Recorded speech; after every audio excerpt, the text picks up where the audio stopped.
this episode is part 2 of the Phil Ivey week, 100K minimum buy-in. Again, this happened the night before the infamous Jack 4 Robbie-Garrett hand at Hustler Casino Live. So if you're just watching this video, make sure you watch part 1 first. I'll put a link to that one in the description of this one, but make sure you watch part 1 before you watch this part. Hey, won the first 2 hands, and you said he was going to win every hand, and I jinxed him. I don't know that he's won one since.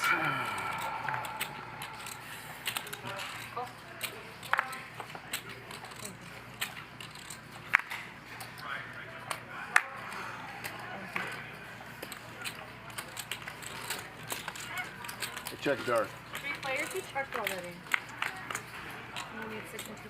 Ace high flop, ace 9-7. Eric has checked dark. It's a gut shot. Nate would give him a straight and Ruske 2 pair. The second time Washburn has had queens, and each time he gets an ace on the flop. Yeah, he won the first time. He'll lose this time. Does Eric take one off, though? He's got a gut shot. I think for this price, he does. And by the way, I mean, what a disaster an 8 would be on the turn. Wow, he lets it go. Fucking do 7. Do 7? Show Do the 7? Strong hand. We get the ladies again. Let it go, let it go. And just like the first time, we get an ace high flop. This time ace 9-7 rainbow, which is a pretty dry board. Most likely the best hand on the flop is going to be the best hand on the river here. The way Ruske was playing, he was playing pretty snug and tight. Besides me, he was the next shortest stack.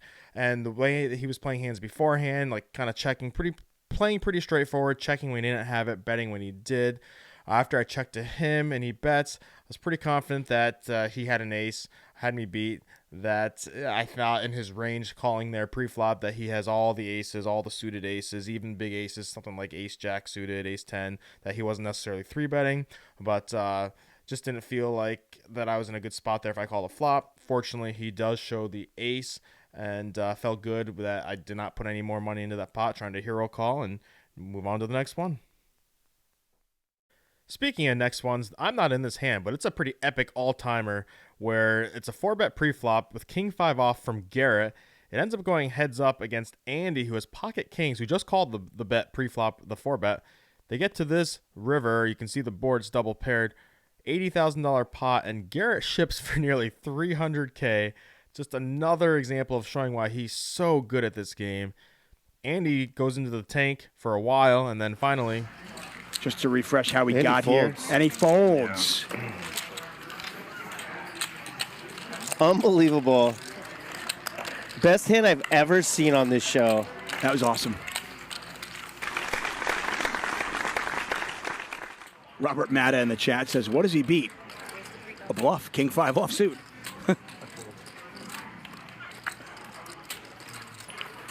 What goes all in for value there? I showed Jack 4 and Jack 5 both times you did this. It's just a pure leveling war. Andy's at the top of his range. Try to stand up to Sure, you, he could have you know, some so jacks. It's not going to give it to you. Got it. I mean, does Andy play a jack like that sometimes? You've got to imagine he does, right? It's just not in there pre-flop a bunch. After Garrett makes it 26K. Does Garrett have jacks? He has more jacks than Andy.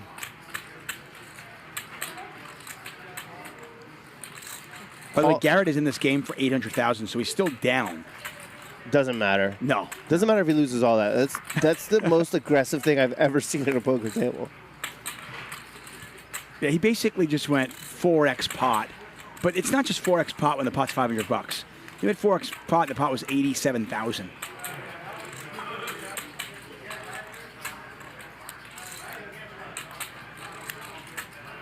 Dare I say that... Just kidding, Jack 4. Dare I say that with Phil Ivey at the table... Here's another example of me playing a little scared, unlike I normally would at a lower stakes game. So I'm in the straddle with the $800 straddle with ace king of suited of hearts. Obviously, that's a pretty premium hand. A few times before, Garrett had come after my blind like that when it came down to just us two, and I showed him like junk, Jack 4, Jack 5. That's how I made that comment. So for here, I'm obviously just defending. At the time, I was still trying to play the lower risk, lower variance route where I wanted to make sure I hit some hands before I put significant money in. I also thought against Garrett, he's pretty savvy that if I hit big here, that I would be able to disguise that he wouldn't put me on a hand as big. But mostly I was just trying to go the low variance route there.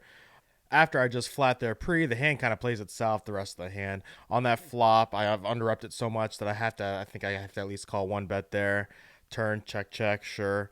And then the river, I hit my ace, so it made it easy for me to value bet there. Would have been cool, though, if I say he bets the river and I don't hit the ace and I call him down with ace high. That would have been a good story, but, Garrett's too good for that. Aces there. I don't know. I mean, Licking his lips. I think he never has aces there, never has ever. aces. So basically, he's saying he's got at least one jack or quads, right? I mean, is that the story he's telling? And then it got like 5 bet after that. I don't know, because wouldn't you want value? No. Max value. I mean, you go that next level thinking, well, he never does this for value, so I'm going to call him, and then he shows up with Jack 10 suited. I think most poker pros would say, in Andy's spot, you are at the top of your range against this player, you have to call. They'd also say 300K is way too much money. No human being would ever bluff that much. You have to fold.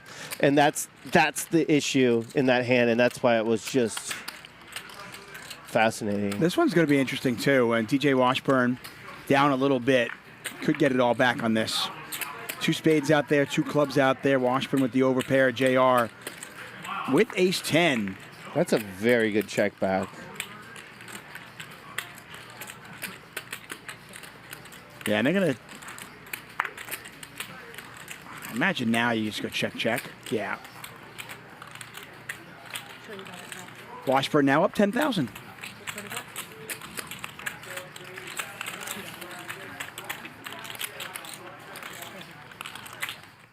There's a $1,500 straddle on by Ruske here in this hand. I'm in the big blind.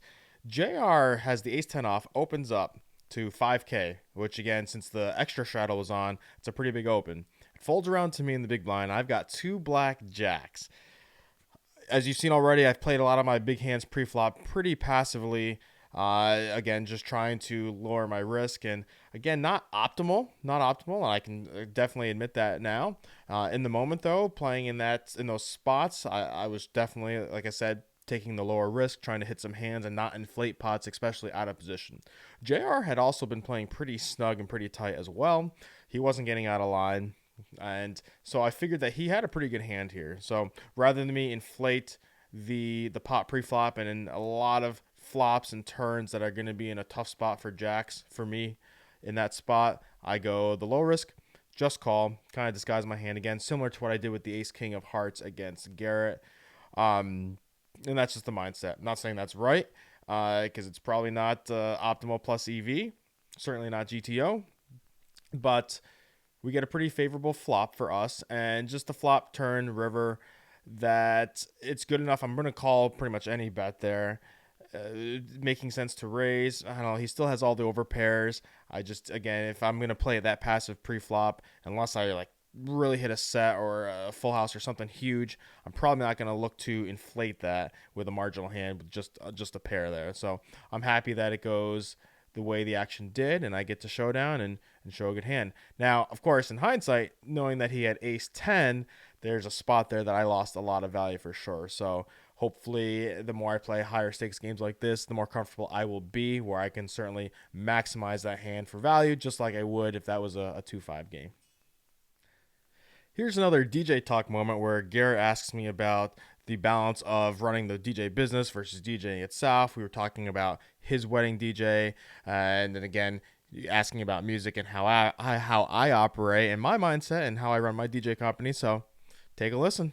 But he didn't DJ too much. Is that the case for you also? I'm still pretty active, so I still do the bulk of our events. Oh, yeah. okay, so got I it, still do a lot of our weddings and stuff. Nice. What do you like more? All the business stuff or the DJing part?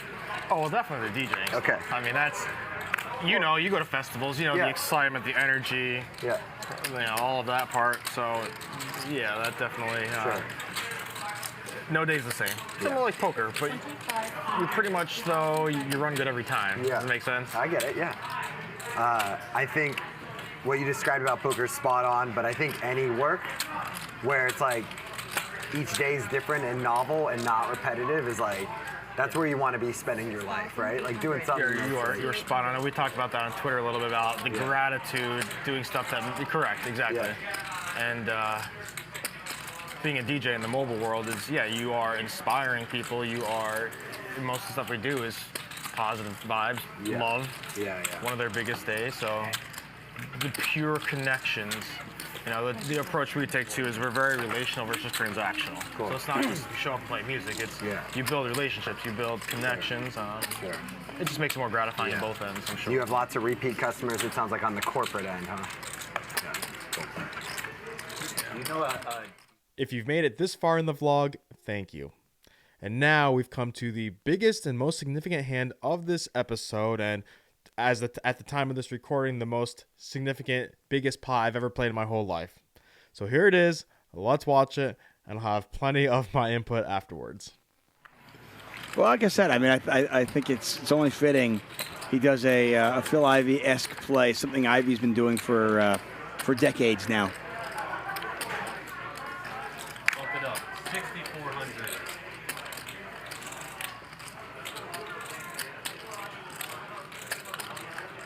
Dustin with a 3-bet.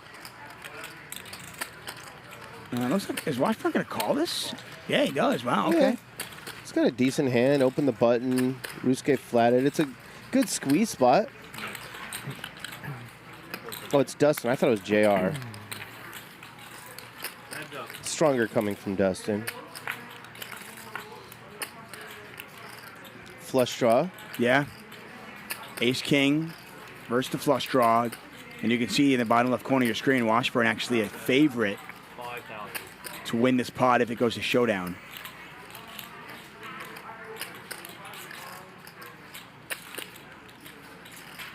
DJ makes the call. Pot now 26,000 and change. Oh, wow. He picks up a straight draw to go along with the flush draw. This is a mandatory bet. Are you sizing it up a little bit here? Don't need to. 15,000. That's plenty. Goes 15 into 26. And this hand is over. Range advantage works both ways. Sometimes you want the stronger range. Often you want the stronger range. Wow. This is an incredible call. Dustin makes the call.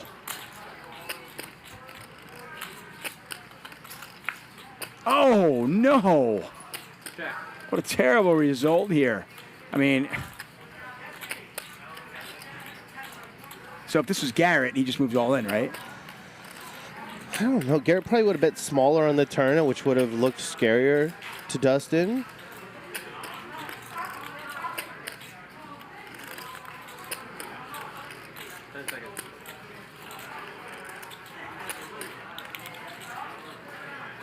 Uh-oh. 35K? You don't think, well, the thing is, I mean, you don't think Dustin has ace-king, do you, when he calls the turn? No. Like, what do you think he has? Maybe jacks or something like that, right? I mean, it's just really tough the way he played his hand. He probably would have bet jacks on the flop. So he bet the flop. Oh, Dustin bet the flop? Yeah, he bet 5K on the flop. And then he called the turn. Just trying to think of what kind of hand DJ is putting Dustin on here. Yeah, definitely not ace-king. I mean, unless it's exactly ace-king of diamonds. Right.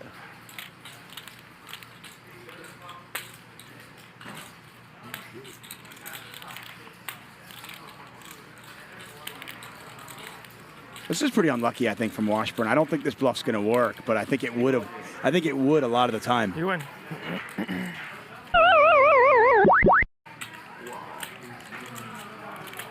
The other thing is, Washburn had all the equity. 2 live cards, open and straight draw, plus a flush draw. Oh, incredibly unlucky. And that not river. only did he break out, but he gave his opponent top pair, top kicker. 50? 50 probably? Tom. Yeah, 15. Yeah, I mean, getting back to being results-oriented, I genuinely think that's a pretty good bluff. I mean, your opponent's not supposed to have ace-king there. That's no, I'm not Yeah. mad at that at all. Well, he's going to get the doom zoom, though. You know that. I mean, he took it pretty well, but Cameraman will find gotta you. Be No matter what. He's got to be thinking about that one, You know right? who's results-oriented? Our cameraman. You lose a big one, you get the doom zoom. Hey, look at that. Oh. Get closer. Taking a shot. Unsuspicious limp up front. Kurt Ty in the chat says it best. Poker is brutal. It certainly can be. You bluff It up certainly can be. 50K in a hand for the first time ever, your opponent just hero calls you down. That's a sick thing. You pointed out earlier. Washburn is a 2-5 player. Now, I know he plays bigger. He plays bigger Max Paid Monday and stuff. But you look at that and go, Bump it up. he just bluffed off. Like 50K. Like, that's like, for him, probably, I don't know, 5 months of poker? It's, I don't know, but more. Oh, man. Look at this. Oh, it hurts, doesn't it? Well, $137,000 pot. Biggest one I've ever played. I really thought I was going to win there, too. After the session ended, that was the first hand that I asked my poker friends and people that I go over hands with to analyze and let me know what they thought. And most people liked the way I played the hand. It was just kind of unlucky that he hits the offsuit king ace there. And regardless if it was the right play or not, I'm not here to debate that, really. I just want to explain like what I was thinking and let you into my mind at the time. So going back to that whole story that I've been talking about, opening the button when it folded to me, here's another situation where I have queen eight of diamonds, which in a normal 2-blind hold'em game, I think that's a pretty standard open. 4 blinds, well, just like my ace-6 off, my 5-6 off, queen eight of diamonds here. Again, very marginal. Rarely am I going to hit a nutted hand, and there's going to be a lot of spots where I'm second, third best, and just in a tough position. His 3-bet preflop is pretty small, and he was playing pretty snug and tight as well. So when he does this, I felt like he had kind of exactly what he had. Definitely ace-king, ace-queen, maybe ace-jack suited, and of course all of the high pocket pairs.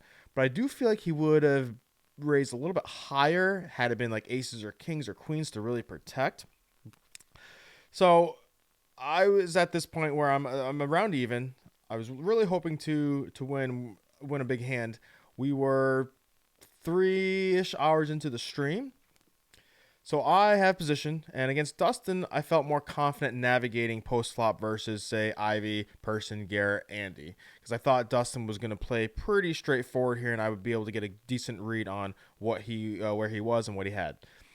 So on this flop, it comes pretty favorable for me. I flopped the flush draw, but even more important, I feel like this flop favors my range more than his. I've got all of the sets. I've got all of the mid to low suited connectors that either hit 2-pair or a straight draw, and of course all of the ones that had the combo draws of the 8-9 suiteds or diamonds with the straight draw. So it just feels like it's a pretty good flop for me versus his range here. He c-bets the flop, and I decide on the call. In hindsight, I kind of wish I would have raised here, given that I had position and for all the reasons that I just said. And if he has those 1-pair hands or just high cards, it's going to be tough for him to call if I show that aggression on the flop. Turn is even better because now it's giving me even more outs and more equity and puts the 4-liner to the straight out there. So when he checks to me, like DJF said, this is a mandatory bet. And so I size up to 15K. The pot's about 26. In the moment, I thought I was closer to the pot than 2/3 size. Again, that was me not calculating it well enough in the moment because I do wish I would have bet a little bit more. And when he calls that turn, I almost rule out ace-king of his range because I just don't feel like he's calling there with ace-king, maybe ace-king of diamonds. That's like the only one, but I feel like he still probably leads there with if he had a flush draw.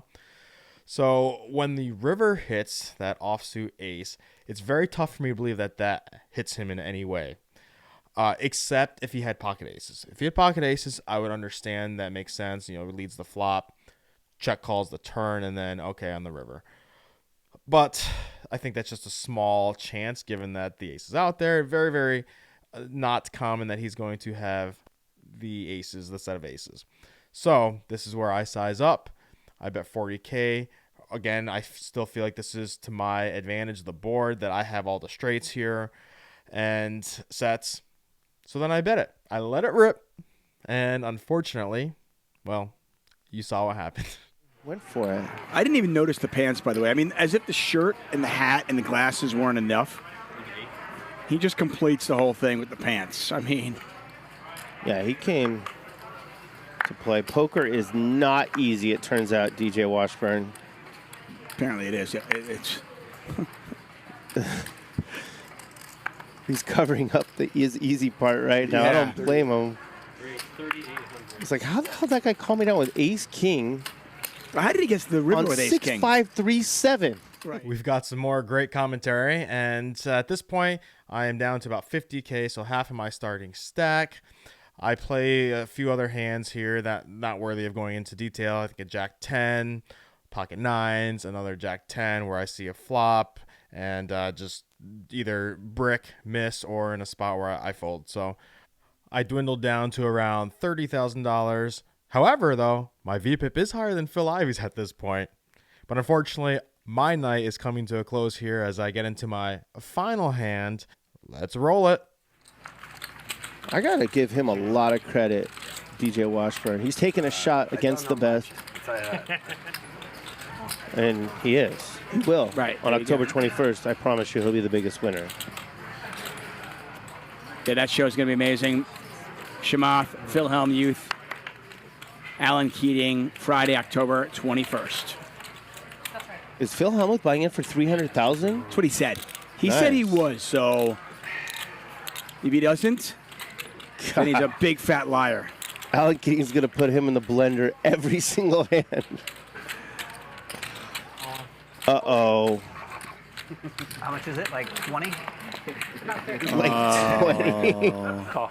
I mean, it's up to you. I mean, we're all rooting Run for it twice. We're rooting for a queen, right? We're all rooting for a queen here. That wasn't the peace sign. That was, can we run it I'm really twice? a blackjack hand.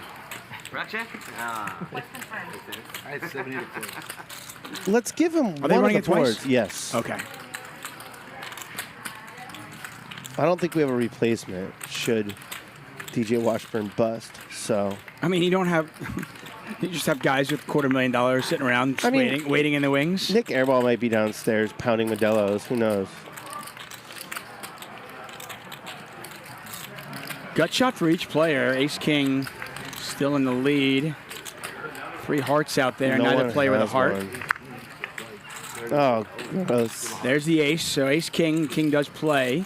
JR, show him your cards. Show some mercy on the DJ. JR's going to scoop this, isn't he? I can just feel it. I think you're going to have some bargaining power for your wife's 41st birthday party. Is there a queen in the deck? No, he's not going to win this. It's not even going to be a chop. Nope. I just feel it. You just feel it. Poor guy. Just a tough night for him. Poker is, in fact, not easy. Confirmed. JR says, what is it, like 20? Only 100 play, right? Like the inadvertent just needle. The What do you have, needle. like crumbs there? Yeah, okay, sure, I'll call. Good hand, Jared. Thanks. JR's Thank you. average bar tab on a Friday night is Luck off. 20K. Let's play with you. There. Garrett. Stacked. Good try tonight. Poker is... Well, you can't see in parentheses in pink. It says not. So people ask me a lot, by the way, and I'm sure they get this as well, like, hey, what do you think about shot taking? And I'm a big believer in shot taking. Absolutely. I mean, in fact, Phil Ivey used to say that he'd grind it up, then he'd take a shot, he'd go broke, then he'd grind it back up, he'd take a shot, and he just rinse and repeat over and over again until he finally nailed it at the higher stakes. Unfortunately, these are the pitfalls of taking a shot because that's like, that's a really good Temporary. That's a good year, by the way, in 2-5. Temporary pitfalls. No, 100%. Because here's But what the he just deal. lost was a good year in 2-5. He lost 100K. But the experience he got, I'm serious, he's going to play better the next time he plays big. Yeah. Because he's already played. And hey, you know what? Listen. Guess what? He just battled with Phil Ivey, kind of. I don't know if they ever played a hand together, but No, listen, a coach. Uh-oh. Poker is easy, so easy, right? Well, today maybe not so easy. It's easier when you win, but last hand we got it all in. Was for my stack had dwindled down. Ace queen versus ace king. We don't win. It happens, right? We knew coming into this, and you know you miss 100% of the shots you don't take. Wayne Gretzky, Michael Scott. And clearly, I was taking a shot with this one. Everyone else bought it for hundreds of thousands. Or I did a min buy of 100K to see if we could run it up and go with it. And I knew going into it that it could be you lose, you win, but overall, the experience, of course, the exhilaration, the excitement to be able to sit down with some of the legends of the game and, try to hold my own. I just recently saw on Derek Jeter's Instagram, actually, someone said, like, oh, what advice do you have for younger players? And one of the things the thing he said first was how to deal with failure.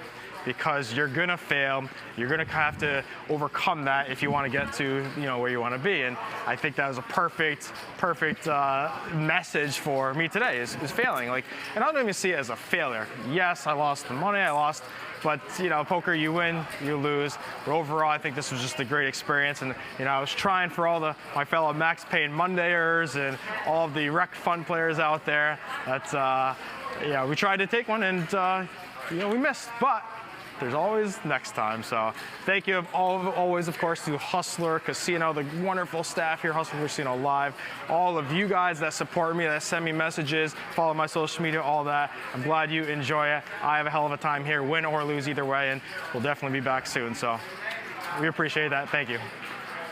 A lot of respect for that guy right there. It's he had a tough night. I mean, no doubt about it. Obviously didn't go the way he wanted to, but to stand in front of the camera and yeah, it's a man who learned 102K tonight. So there you have it. Boodles didn't like that too much either. He wanted Daddy to win so he gets more treats. Yeah. I'm sorry, buddy. So there you have it. Phil Ivey game. Huge. We took a shot. We lost the money, but we won in other ways. Speaking of winning, you guys are winners for watching this long, watching this far into this episode.